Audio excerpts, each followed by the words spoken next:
The Adventures of the Saint, starring Vincent Price.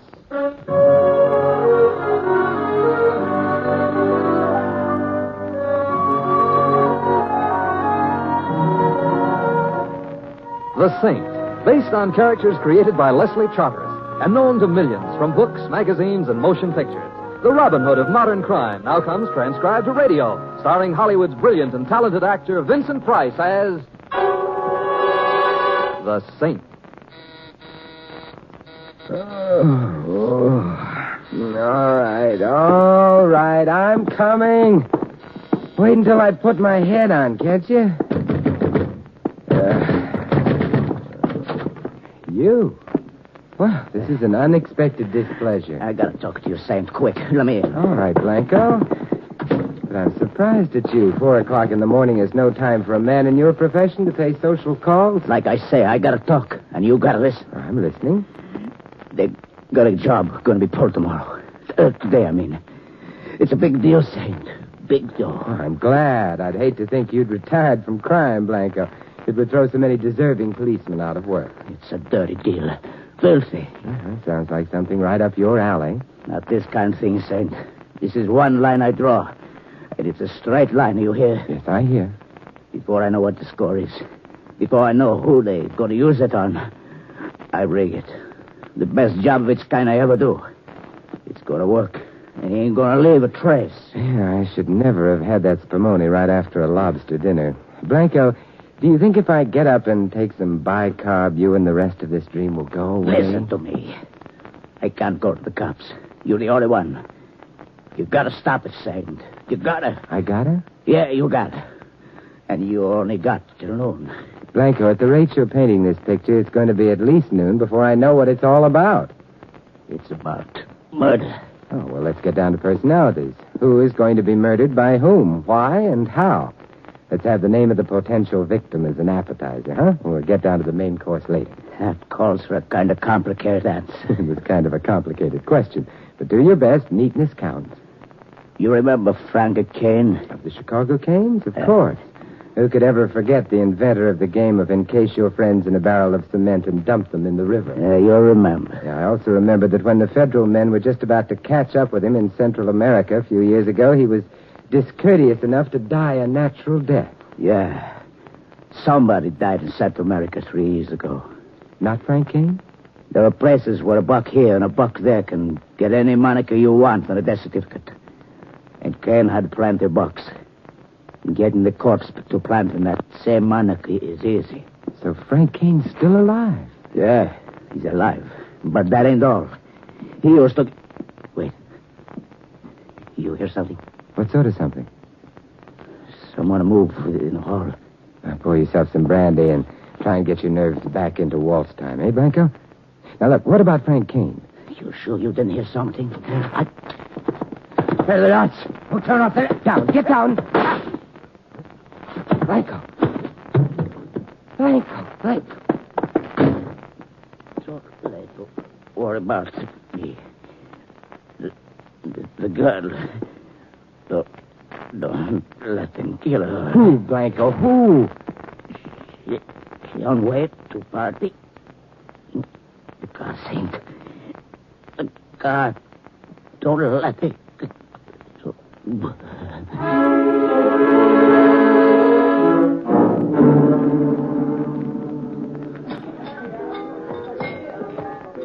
It's good to see you again, Mr. Templar.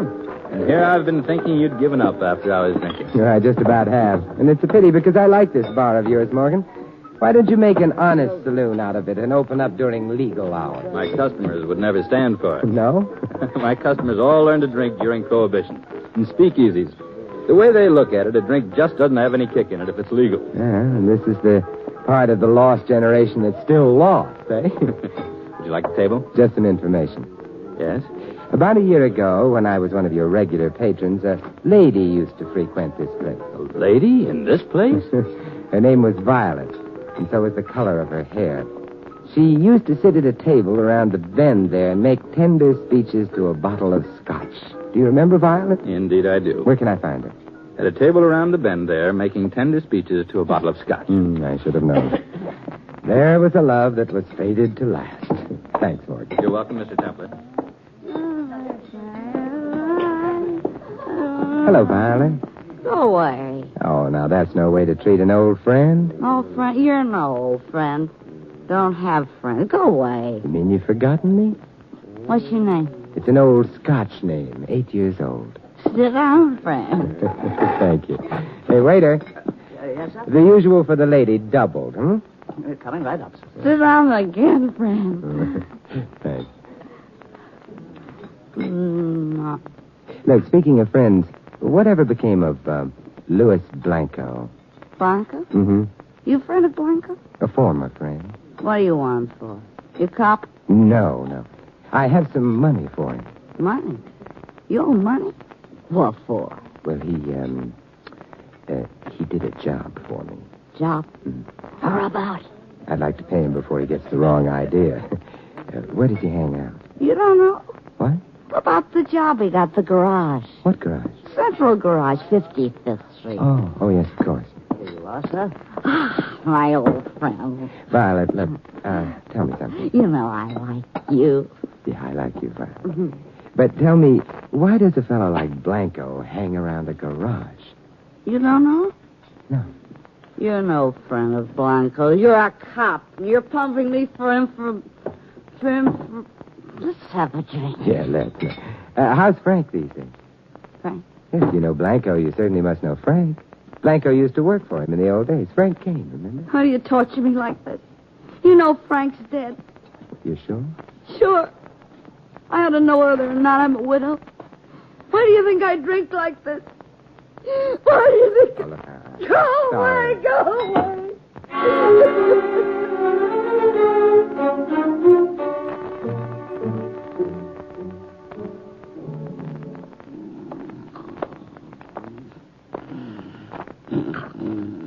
Wake up. Hey, come on, wake up. Huh? Oh, guess I fell asleep. Gets kind of lonesome here in this garage all night. I'm sorry I woke you.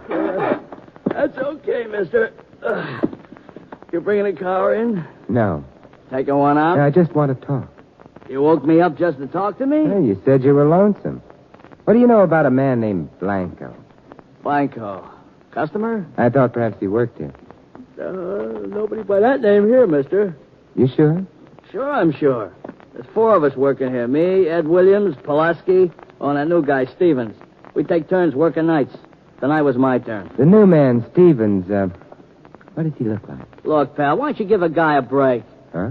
So he did time once. Is that any reason for you cops to come checking up on him every time you got nothing else to do? What does he look like? You don't get any help from me. I'm a law-abiding citizen. I believe in helping the law, but not when it starts hounding a guy. And I'll give it to you straight, friend. There was a murder committed tonight. The chances are the guy you're asking about had nothing to do with If it. Stevens and Blanco are the same man, he had a lot to do with it. What, you think he killed somebody? He's the corpse. He's dead? What did he look like? About medium height, dark hair, dark eyes, sort of dark complexion. He's dead. That's Blanco. Gee. Well, who did it? That's what you're going to help me find out. Me? Mm-hmm. What did Blanco do around here? Same as we all do. Sleep? We're mechanics, mister. Last night was the guy's night on. It was supposed to be my turn, but he asked me to swap with him. Last night, eh? Yeah, so I swapped. It made no difference to me. Him, he made out like it was important. What did he work on while he was here last Now, night? how should I know? Don't you keep records? Well, sure. Well, then that's how you should know. All right, come on in the office. All right. This is your record file, huh? Yeah. Yep, here's the report. Yesterday's date. Mechanic, Stevens, lube job, Andrews. Oh, yeah, that's that Hudson Hornet out there. Belongs to a real classy chick. Here's another report. Engine tune-up, Maddox. Maddox. Oh, yeah, that's a foreign job. The chauffeur-driven bus over there, but, you know, that's funny. Oh, why? Oh, I tuned the engine on that heap only 3 days ago, and I did a good job. Why should they want it done again? Let's go take a look. Maybe we can find out. Yeah.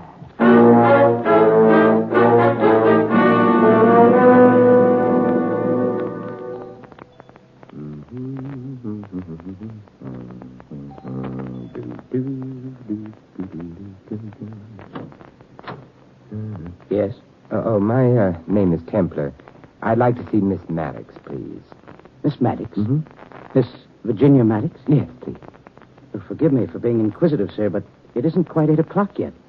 A little early for a social call. Are you acquainted with Miss Maddox? We went to school together. You did? Who is it, Carson? There's a gentleman calling on Miss Maddox. What's that? Calling on Miss... You wish to see Miss Maddox? Yes, but I didn't realize I'd create this much of a sensation. I must remember to include I'd like to see Miss Maddox in my repertoire of startling things to say. Well, I'm Mrs. Anders. I'm in charge of this household. Do you know Miss Maddox? The gentleman went to school with Miss Maddox. He went to school with her? That's what he said. You know, there's something about all this that reminds me of the time a friend of mine tried to negotiate a federal loan. Show the gentleman into the library, Carson. I'll go call Miss Maddox. If you'll just be seated, Mr. Templar. Oh, thanks. No, I didn't catch his name, but it's someone who went to school with you. I know. I'll bet it's Fatso. Why, you're not Fatso. I suppose I should say thank you, but certainly you're not Miss Maddox. Why, of course I am. Now, don't tell me she's changed that much since your school days. I'm afraid I'm the one who's changed. As a matter of fact, I feel myself changing slightly this very moment. Oh, well, when you find the right Virginia Maddox, you can both have a laugh over this. Yes, a good long laugh. Yeah, I think the time to laugh is right now. And you can all join in. You see, this is the Virginia Maddox I'm looking for. I beg your pardon? There's a foreign car, an Assetto Fascini, at the central garage, registered to a Virginia Maddox at this address. Why, of course, it's mine. Yours? Oh, it's mine, all right. Although, naturally, I don't drive it. You see, I'm only 8. And if you lived in California, you'd have been driving it for years. I'm afraid I don't understand what you're trying to say. I'm not saying, Mrs. Anders. I'm asking. Did you ever hear of a man named Blanco? Blanco? No, I don't believe I ever have. I haven't. Have you, Carson? No, Miss Virginia, I don't... Wait a minute. When I took the Asada down to the garage the other day, there's a new mechanic there. I think his name is Blanco. Now, that's interesting. You're a detective. That's what you are. A detective. No, Virginia. Besides, if I were a detective, I'd know the answer to something Carson just said without having to ask. And what does that mean? Suppose you tell me. What? How you knew that the new mechanic's name was Blanco when even the men who worked with him thought it was Stevens. Well, maybe it was another man. I mean... I'll tell you what I mean, Carson. You're the first real link, the first hopeful sign that I'm heading in the right direction. Look here, what is this all about? Virginia, didn't I just hear your doll cry? Oh, Mr. Templar, I haven't played with dolls since I was a child. Oh, yes, of course. I should have known. You don't have to make an excuse, Mr. Templar. I know you want me to leave the room. You want to talk grown-up talk. Virginia, you're the most fascinating woman I've met in years. But there are a few questions I want Carson to answer. And... Mister, whatever your name is, I'll give you just 3 seconds to put up your hands. Very well, if you insist. And now, sir, I should like to know what you mean by forcing your way into this house. But Uncle Roger, can't you see? He's a detective, just like in the comic book. Exactly. Fire that gun, sir, and I'll bleed ink all over this handsome carpet. He forced his way in on the pretense of seeing Virginia, Mr. Pierce. But it appears that it was really Carson he wanted to see. You know this man, Carson? No, Mr. Pierce. I never saw him before. His name is Templar. Templar? Simon Templar? And I'm certainly not fatso, am I, Virginia? No. Oh, so you're the saint. I'm very glad to meet you. Then, may I put my hands down? Of course. But what is the reason for this rather strange and unsaintly visit, Mr. Templar? Virginia, why don't you go try on your party dress? Huh? The one you're going to wear this afternoon? Oh, I've already tried it. But how did you know I was going to Janice Fuller's party this afternoon? We comic book detectives know everything. Is Carson going to drive you in the car? Well, of course. The only way to get to Janice's house is by car. Unless you feel like walking all the way up the mountain. Mountain? Yes, it would have to be a mountain, wouldn't it? Mountain road with a great many curves. I am still waiting for your explanation, Templar. The child. Leave the room, Virginia. No, I want to Virginia? stay. Oh, very well. But you know I'll find out everything anyway. Carson will tell me. Won't you, Carson? If I can, dear. Goodbye, Mr. Templar. Goodbye, Virginia. I've enjoyed meeting you. Now, Mr. Templar, What did you want to see us about? About murder, Mr. Pierce. One that was committed a few hours back and another one that I hope to prevent. It's scheduled to take place in a few hours from now. What? Mr. Templar, please explain. A few hours ago, I was paid a call by a hoodlum named Blanco. This led to a brief but informative conversation with a lady barfly named Violet, which in turn led to an interesting half hour with a limousine named Isata Frashini. And so, here I am. I'm afraid I I'm don't... afraid I don't understand either. All that's clear to me as of now is that there's been a murder, and there's a good chance there's going to be another one. Murder? Who was murdered, Mr. Templar? The aforementioned hoodlum, Blanco. But shed no tears. He'll be missed only by the manufacturers of small arms ammunition who, I'm afraid, are going to notice a rather remarkable drop in their sales. What? It's the car that I'm here about, Mr. Pierce. The Isata Frashini that spends its spare time at the central garage. The registration slip says that it lives here. Yes, that's our car. It is the central garage we use, Carson, is it not? Yes, sir. I understand the car is owned by that charming child, although she informs me she doesn't actually drive. Yes, the car is hers. Mr. Pierce, I hope you won't think I have an ulterior motive. I'm a little old for Virginia, but she's loaded. She's extremely wealthy. You see, Mr. Templar, shortly before Virginia's father died in South America, he drew up a will giving the child his entire fortune.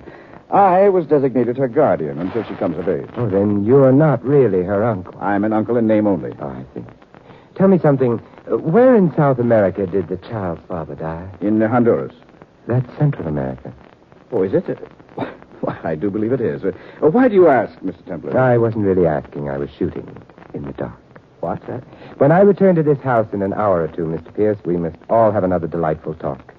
It will be a different kind of talk, perhaps, but nonetheless delightful. But what in heaven's name Later, Mr. Pierce, later. Right now I have a date with a lady with violet hair who thinks I'm a bottle of scotch.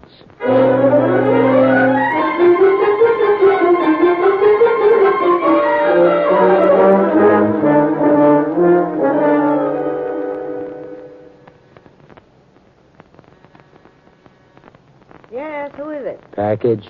Package. I didn't order any. Package from what? What is this? Hello, Violet. I'd like to have a talk with you. A talk. Say, look here, I don't know who you are, but... If you'll let me in, No, Come on. What do you mean by forcing your way in here? Argument, while always stimulating, takes time, and I don't have much time. What's this all about? Blanco's dead. Blanco. What's that to me, Cowper? I'm not the police. My name is Simon Templar. The same? And you're Violet Kane, Frank Kane's wife. Widow. Yeah, that's another argument we're not going to have time for. You're nuts. If Frank were alive, I'd know it. Drink? No, thanks. There, that's better. All right, we can talk now. What's Blanco's murder got to do with me? You're next on the list. Hey, you dropped your glass. What do you mean by that crack? There's nobody... I don't feel so good. May I help you? No, What? Who'd want to kill me? Somebody who's related to you. I'm not sure who. Related to me? But I've only got one... I don't feel so good. What is it? Oh, it burns. Violet, come on now, let me... No, listen to me. Picture on the table. Only relative.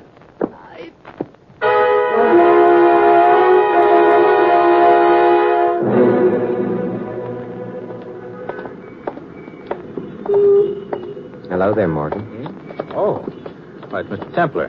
What brings you out in the cream of the day? I'd imagine a man who runs an after-hours saloon would naturally indulge in after-hours sleep. Well, as a matter of fact, I was just about to go home, on my way to pick up my car. Not by any chance at the central garage? Oh, yes. How'd you know? Deduction.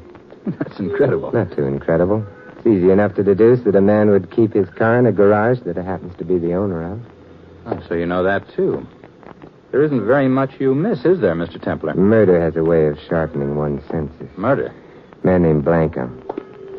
Shall we go into the garage? Right behind you.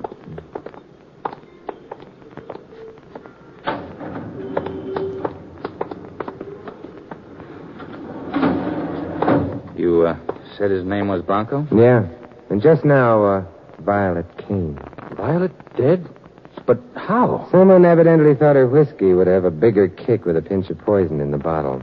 It did. It's ghastly. Terrible. But who did this thing? You did. Me? I realize it's rather early in the day for a man to be at his best, but don't you think that joke is in bad taste? If it were a joke, it would be. The Asata. Beautiful automobile that child owns, isn't it? Look at those lines. So sleek, so graceful. Get in, Morgan. Get in. It's a perfect morning for a drive. I don't think anyone would mind if we took her out. You see, I'm rather friendly with the owner. She likes me. To her, I'm a character straight out of her favorite comic book. Get in, Morgan. No, thanks. Why not? We'll take her climbing. I'd like to see what she'll do on a mountain road. Road with a couple of hairpin curves. Come on. Some other time, Saint. Won't be another time. Or didn't you see the beautiful job Blanco did on the tie rod? No. Sawed through until it's hanging together by the proverbial hair. One sharp turn, like the turns you'd find on a mountain road, and the steering system collapses. And there's an accident. Yeah. Yeah, Blanco did an excellent job until he learned who the victim was to be. It was too much for even his stomach. Oh, you're dreaming. Why would anybody want to wreck an expensive bus like this? A little girl who was going to a party on top of a mountain this afternoon has too much money, Morgan. If she should happen to fall off that mountain in this car, some happy next of kin would have a very happy fortune. Well, that lets me out, Saint. I'm nobody's next of kin. There was a picture Violet pointed out to me before she died. A snapshot taken at a wedding. And do you know who the bride and groom were? Okay, we've talked long enough, Saint. Frank Kane left a lot of money when he died. I'm too close to it. That's another mistake you made, Morgan. Huh? It's me, Frank Kane. Kane? Say, what are you pulling your Carson, the chauffeur? Carson's only his nom de plastic surgery. It's Kane with a new name and a new face. Yeah, but with the same old trigger eye. Kane, are you... Yeah, but never mind me. Don't let him get away. He took care of that. You're the one who didn't let him get away, Kane. A man loses all inclination to run when there's a bullet in his kneecap. He'll keep until the police come. Good. Saint, Virginia, little girl. See, Look, don't try to talk now. Gotta tell you. See that she... Don't worry, Kane. Your daughter will be safe. I'm going to make sure of that right now.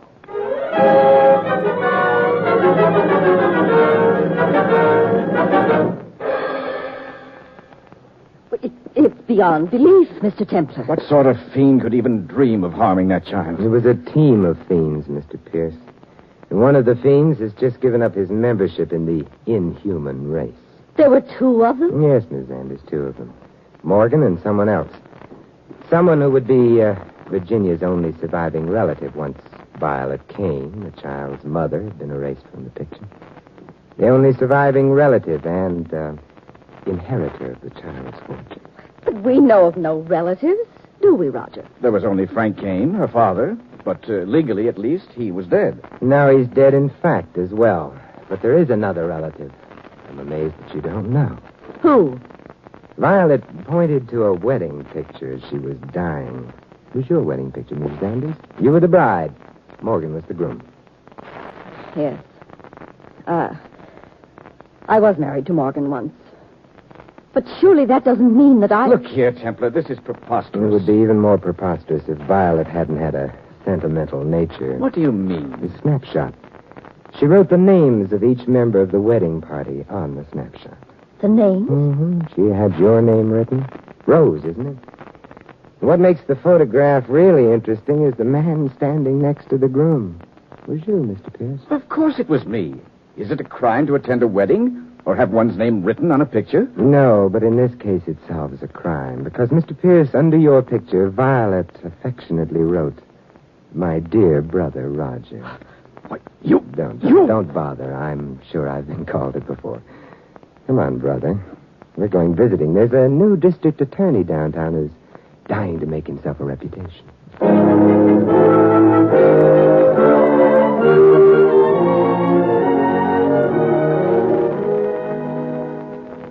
Virginia, I've brought you a present. Oh, Mr. Templar, you shouldn't have. But I'm so glad you did. But go on, open it.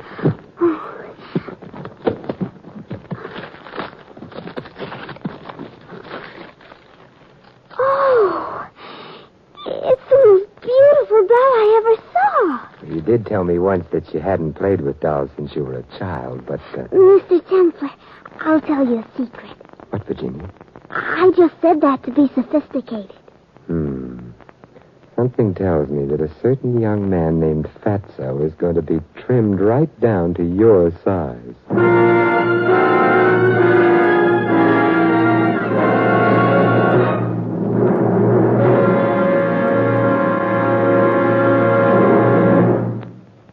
You have been listening to another transcribed adventure of the Saint, the Robin Hood of modern crime. And now, here is our star, Vincent Price. Ladies and gentlemen, in tonight's cast, you heard Maggie Morley as Violet and Anne Whitfield as Little Virginia. Edmund McDonald played Blanco, Jack Moyles, Carson. Ted Von Eltz was Roger, Irene Tedrow, Mrs. Anders. Morgan was played by Barney Phillips, and the Garage Man by Jerry Hausner. This is Vincent Price inviting you to join us again next week at this same time for another exciting adventure of the Saint. Good night.